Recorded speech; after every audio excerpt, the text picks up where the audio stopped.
दी print के YouTube channel को subscribe करें और ताज़ा अपडेट्स पाने के लिए बेल आइकन दबाएं। हेलो नमस्ते, मैं हूं ज्योति यादव और आप देख रहे हैं दी प्रिंट की एक खास सीरीज पेज टर्नर। किताब की बात करने से पहले एक और जरूरी बात, क्या आपने दी प्रिंट को सब्सक्राइब किया है? अगर कर चुके हैं तो आपका शुक्रिया, लेकिन अगर आपने अभी तक सब्सक्राइब नहीं किया है तो कमेंट सेक्शन में दिए गए लिंक पर जाइए और दी प्रिंट को अपने जेब खर्च के हिसाब से कंट्रीब्यूट करिए, क्योंकि मजबूत लोकतंत्र के लिए चाहिए निष्पक्ष पत्रकारिता। पिछले हफ्ते ही हमारे देश ने पूर्व प्रधानमंत्री इंदिरा गांधी की 36वीं बरसी मनाई है, तो इस बार की किताब आयरन लेडी कही जाने वाली इंदिरा गांधी के जीवन से जुड़े सबसे बड़े और विवादित फैसलों के बारे में है, क्योंकि भविष्य जब भी इंदिरा गांधी को लेकर ऑब्जेक्टिव असेसमेंट करेगा तब इमरजेंसी और ऑपरेशन ब्लू स्टार का जिक्र जरूर करेगा। जिस किताब की मैं बात कर रही हूँ उसका नाम है द खालिस्तान कॉन्स्पिरेसी। हाल ही में हार्पर कॉलिंस ने इसे प्रकाशित किया है और इसे लिखा है farmer special secretary of India's intelligence agency the research and analysis wing यानी रॉ के ऑफिसर जीबीएस सिद्धू ने। किताब और लेखक के नाम से ही जाहिर हो जाता है कि ये किताब सरकारी तंत्र में काम करने वाले एक इनसाइडर के निजी अनुभवों से होते हुए खालिस्तान आंदोलन और सियासत से जुड़े कई सारे डॉट्स को कनेक्ट करने वाली है। इस किताब में सिद्धू आजाद भारत के इतिहास में शामिल 4 महत्वपूर्ण घटनाक्रमों के इंटरकनेक्टेड इवेंट्स की समीक्षा करते हैं।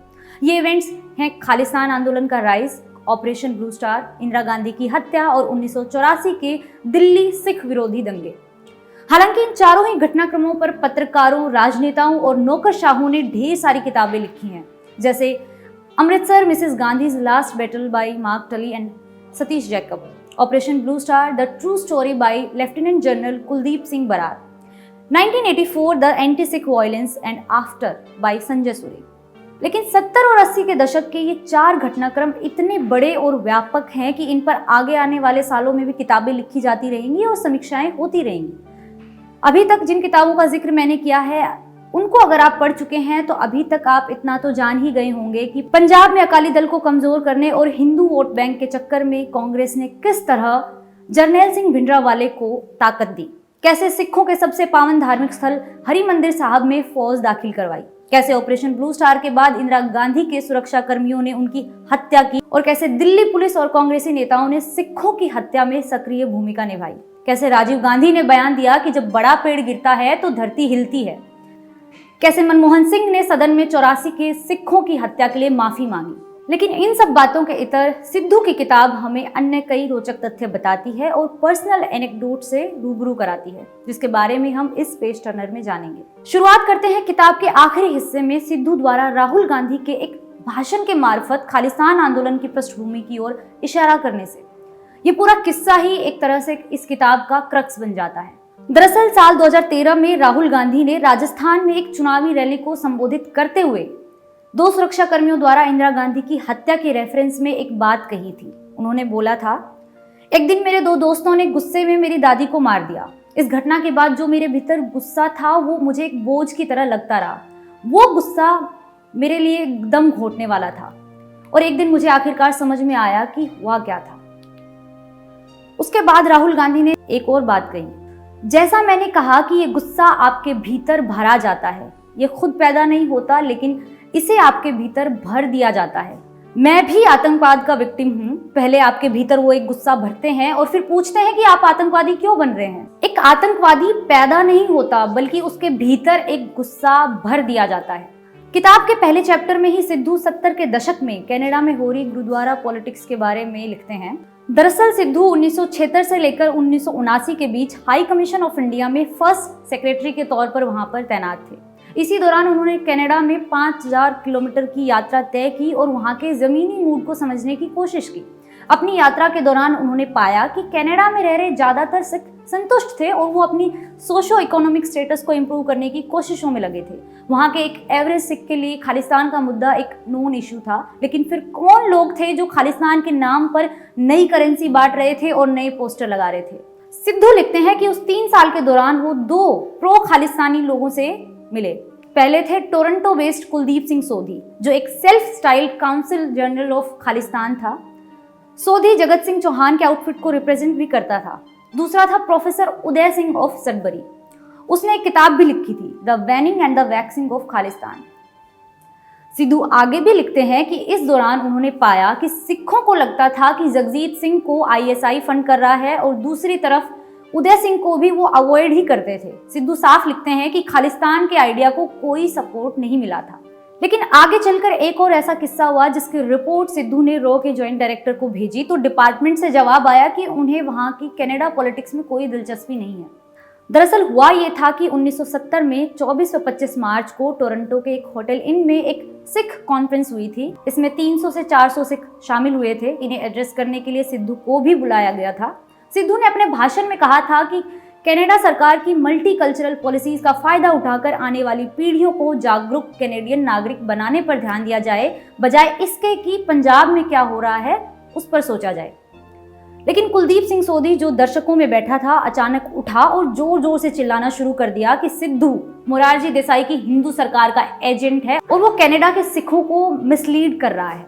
जब सिद्धू ने इस बारे में एक रिपोर्ट भारत को भेजी तो उनसे कहा गया कि इन सब बातों में समय बर्बाद मत करिए। लेकिन जब वो भारत वापस आ गए, उस वक्त 1980 का साल चल रहा था और इंदिरा गांधी वापस से सरकार में आ चुकी थी। कनाडा में भी चीजें बदलनी शुरू हो चुकी थी।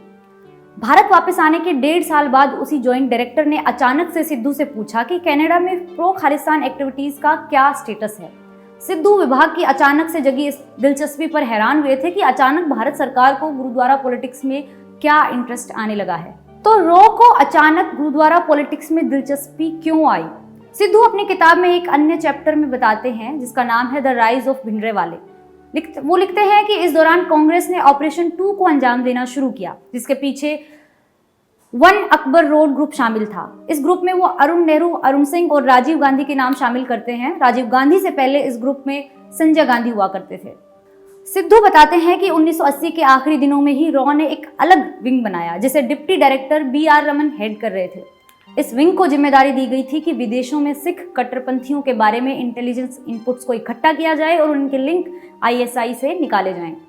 इसके बाद 1981 की शुरुआत में ही NF संतूक ने सिद्धू से मिनिस्ट्री ऑफ एक्सटर्नल अफेयर्स को एक प्रपोजल भेजने को कहा जिसमें उन्होंने वेस्ट यूरोप और नॉर्थ अमेरिका में 7 नए रो स्टेशन बनाने की बात कही। सिद्धू का सवाल यह है कि यह सब ऑपरेशन 2 को अंजाम देने के लिए किया जा रहा था जिसका आखिरी अंत ऑपरेशन ब्लू स्टार पर जाकर खत्म होना था।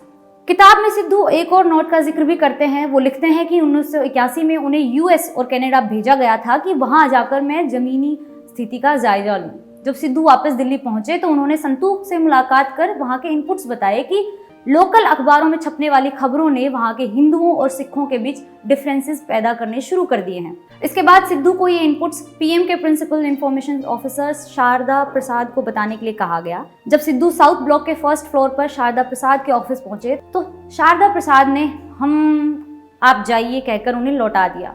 लेकिन सिद्धू यहाँ पर एक और सवाल खड़ा करते हैं कि इस घटना के बाद इंडियन मीडिया ने कम्युनल डिवाइड पर द्वेषपूर्ण रिपोर्टिंग करनी शुरू कर दी, मतलब उनके इनपुट्स का कोई फायदा नहीं हुआ। इस किताब में एक और किस्सा है जब सिद्धू बताते हैं कि सिख गार्ड्स को जब उन्होंने PM आवास पर तैनात पाया तो उन्होंने आखिर किया क्या। ऑपरेशन 2 यानी ऑपरेशन ब्लू स्टार सफल हो चुका था। उसके बाद सिद्धू इंदिरा गांधी की हत्या से जुड़ा एक और किस्सा लिखते हैं। 21 अक्टूबर को वो अपनी पत्नी और बच्चों के साथ गए थे। वापस लौटते समय जब वो अकबर रोड से गुजर रहे थे तो उन्होंने जिमखाना क्लब के पास 2 यंग पुलिसमैन को देखा। दोनों के पास स्टेनगंज थी। वहां जहां वो तैनात थे वो इलाका PM आवास से ही जुड़ा हुआ था। इनमें से एक 5 फुट 8 इंच का सिख था जो अपनी mid-20s में था। सिद्धू लिखते हैं कि उन्होंने अपनी पत्नी के सामने हैरानी जाहिर की थी कि PM की सिक्योरिटी में सिख पुलिस गार्ड क्यों लगाए गए हैं जबकि उन्हें तो हटा दिया गया था। सिद्धू ने गाड़ी में बैठे हुए ही कहा था कि this is the surest and the easiest way of getting Mrs Gandhi assassinated. अगले दिन जब वो अपने दफ्तर पहुंचे तो उन्होंने रॉ के डायरेक्टर ग्रे सक्सेना को एक हैंड रिटन नोट लिखा जिसमें उन्होंने PM को लेकर संभावित खतरे की बात बताई। उन्होंने लिखा कि PM की VVIP सिक्योरिटी में सिख गार्ड्स को तुरंत निकाला जाए, लेकिन फिर उन्होंने वो नोट प्रोज एंड कॉन्स को सोचते हुए अपने पास ही रख लिया और ग्रे सक्सेना को नहीं भेजा, क्योंकि अगर ये लेटर भेजे जाने के बाद ही अगर इंदिरा गांधी पर हमला हो जाता तो सिद्धू को साजिश रचने वालों के नाम में ही फंसाया जा सकता था। हालांकि बाद में उन्हें वो पत्र ना भेजे जाने का पछतावा हमेशा रहा। आखिरकार सवाल ये उठता है कि इस किताब को क्यों पढ़ा जाए। दरअसल इस किताब में जितनी भी ऐतिहासिक घटनाक्रम लिखे गए हैं वो सारे पहले ही कई सारी किताबों में दर्ज हैं, लेकिन अगर आपको ब्यूरोक्रेसी के भीतर हो रहे कई सारे डॉट्स को कनेक्ट करना है ब्यूरोक्रेसी के भीतर की प्लानिंग जाननी है तो आपको ये किताब जरूर पढ़नी चाहिए। सिद्धू इस किताब में ये बात साबित करने की कोशिश करते हैं कि खालिस्तान एक नॉन एग्जिस्टेंट आइडिया था जिसे सिस्टमेटिकली प्लांट किया गया, नर्चर किया गया और मैनिपुलेट किया गया, और ये सब सिर्फ इसलिए किया गया कि एक पार्टी सत्ता में काबिज रहे। वो लिखते हैं कि भले ही इमरजेंसी और ऑपरेशन ब्लू स्टार दो विवादित फैसले थे, लेकिन इन दोनों फैसलों के बीच जो सिग्निफिकेंट डिफरेंस था वो ये था कि इमरजेंसी शॉर्ट नोटिस पर लगाई गई थी, लेकिन ऑपरेशन ब्लू स्टार एक योजनाबद्ध तरीके से एग्जीक्यूट किया गया फैसला था जिसकी तैयारियां 1980 के शुरू में ही कर दी गई थी। अगर आपको हमारा ये वीडियो पसंद आया तो इसे शेयर करिए। अगर आप चाहते हैं कि मैं किसी किताब का रिव्यू पेज टर्नर के इस एपिसोड में करूं तो आप कमेंट सेक्शन में हमें बताइए। द प्रिंट को सोशल मीडिया हैंडल्स पर फॉलो करिए। मैं ज्योति यादव, द प्रिंट।